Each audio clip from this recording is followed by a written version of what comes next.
I love this. If I say that at the start, maybe people won't click the dislike button when I say all the wrong names. This is called Dome People. The comic book is definitely called that, and it is written by Van Morrison. This is the first issue on the series by Van Morrison, issue 19, Crawling from the Wreckage, part 1 of 4. It is a decent enough start, and we open with a fantasy / flashback / nightmare telling us Robotman's origin. Robotman, Brendan Fraser, funny guy, Brendan Fraser.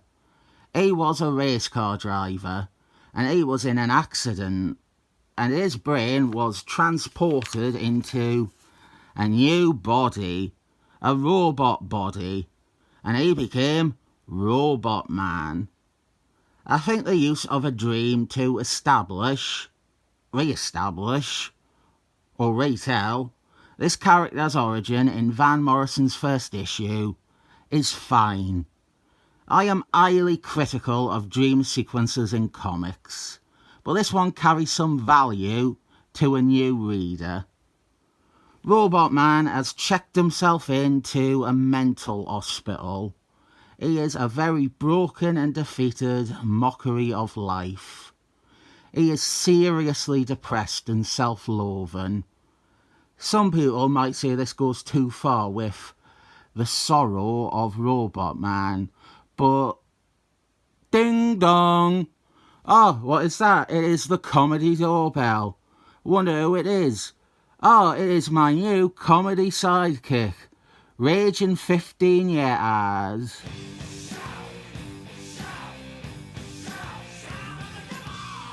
Hello, Raging 15-year-olds. What do you have for us today? Do you have an opinion on Robotman being emotional?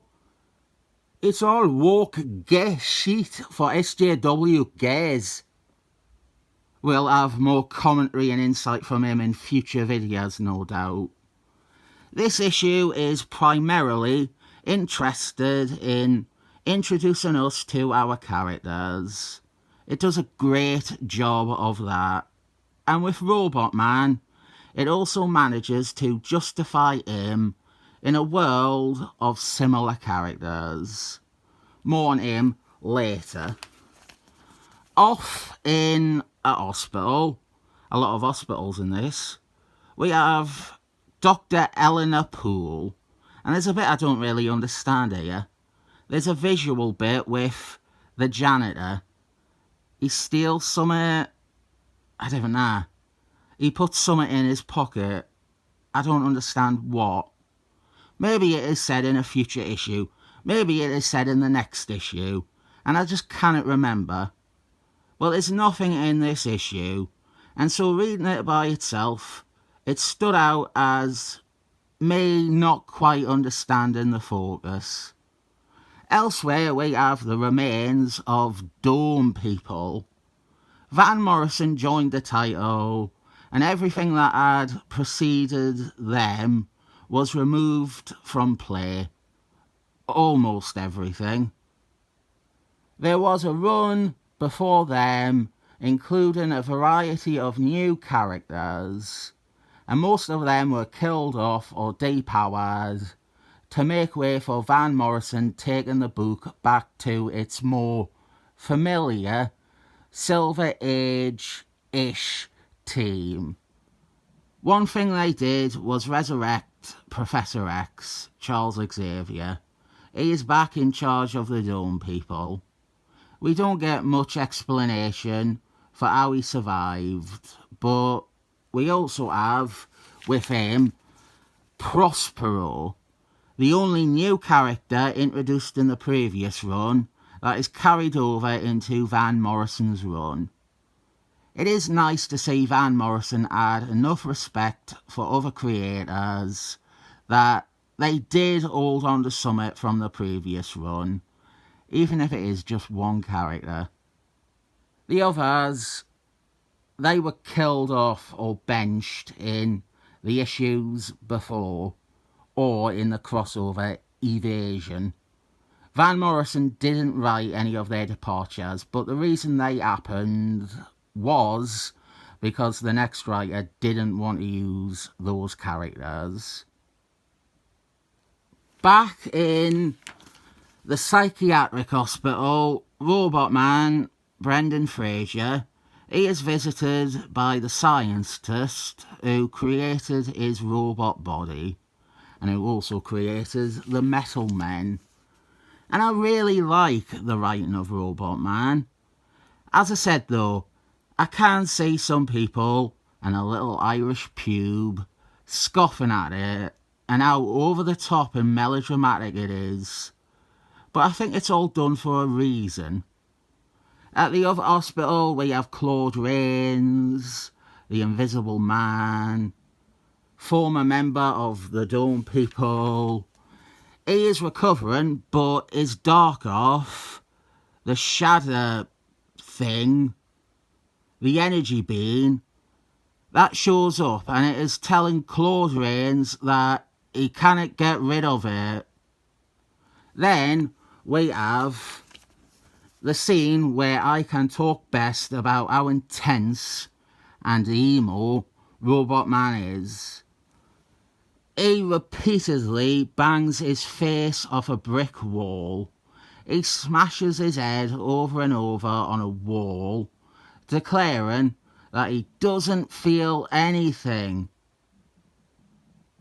This rawness, this vulnerability, and this anger works fantastically to give Robotman his own voice away from the very well-known and familiar characters who share some of the same ideas and themes. Pun intended, by the by. I said fantastically with intent. Robotman, Brendan Fraser, legitimately despises what he has become. This absurd parody of life that he has become. Rather than repeat the same cliches and story arcs we see with Thing and Hulk, or even something like The Vision, we are setting Robotman apart as the version of those characters who never did come to appreciate or see value in his transformation. He is a mess internally. He feels more of a monstrosity inside than he is externally. Back with Claude Rains, we are re-merging him with his other half. I'm not entirely sure of the canon, but I think, well, before this we have the Invisible Woman, who is my favourite character from the team that came before this. And I've not read those comics. I have plenty of them though. I just haven't gotten around to reading them. I think the idea was the Invisible Woman, her shadow personality was the same one that had been bound to the Invisible Man. The Invisible Man is in a few of those issues, I would assume, to help establish the new character and her connections to him.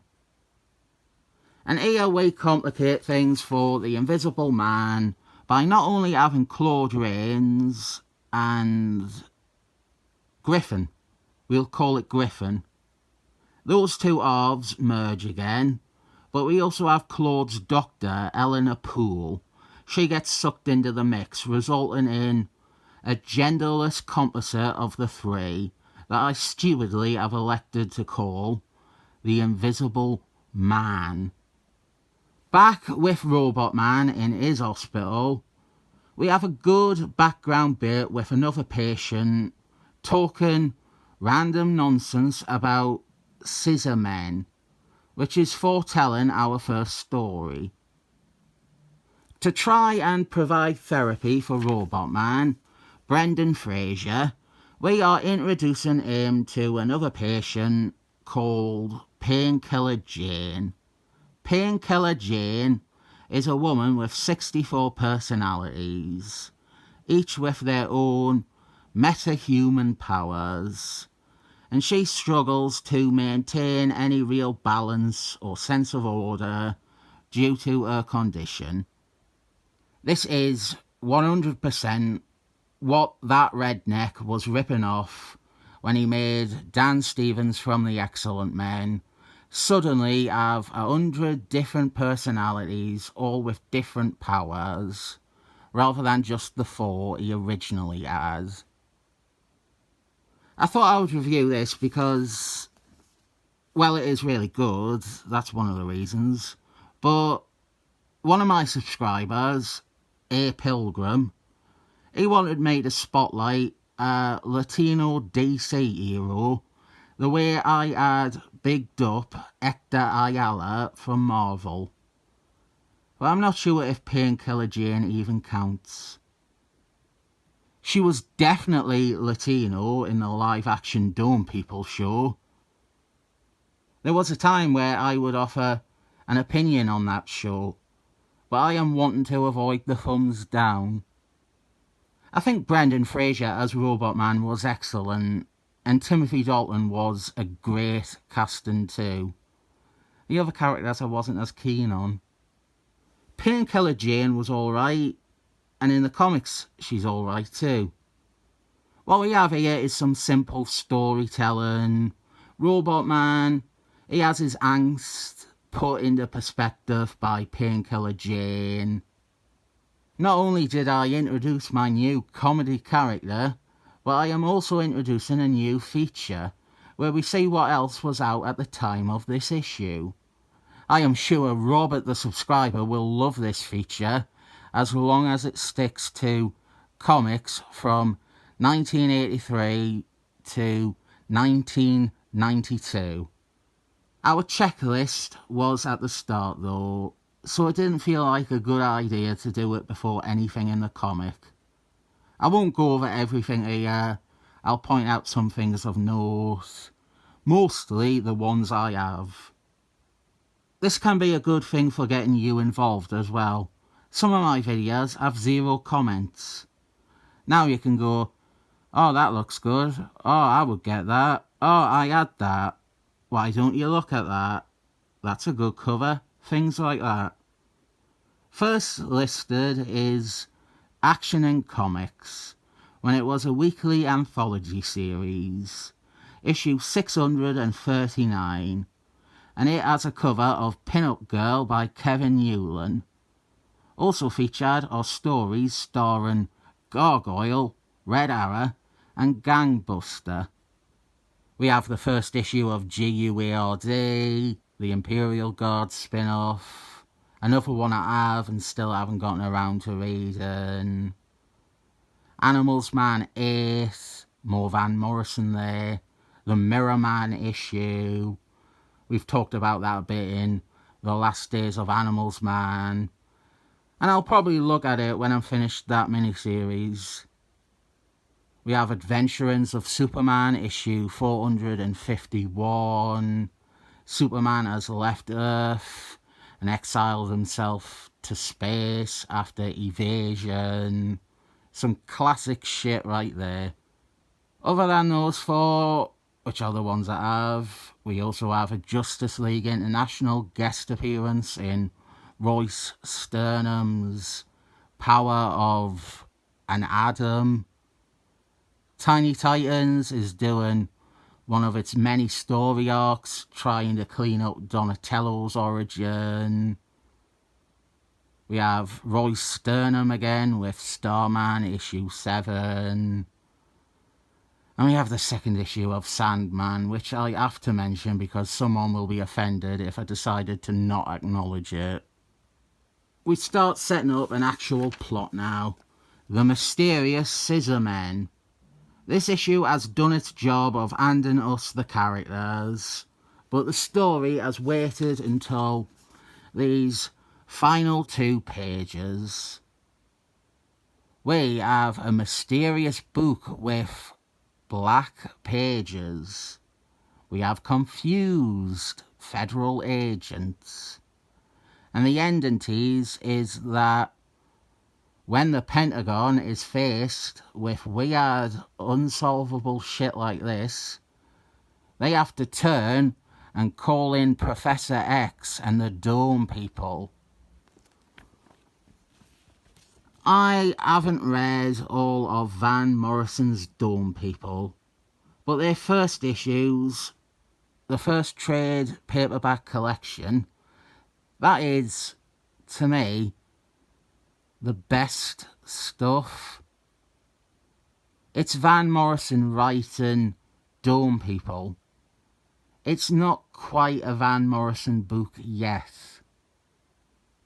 There's still some elements of traditional superhero comics present. Maybe they do some amazing stuff later on in the run, but the second trade paperback has consistently disappointed me and stopped any plans to read more. The first one, though, and this issue, it's very, very, very strong. I'll give this 7 thumbs up.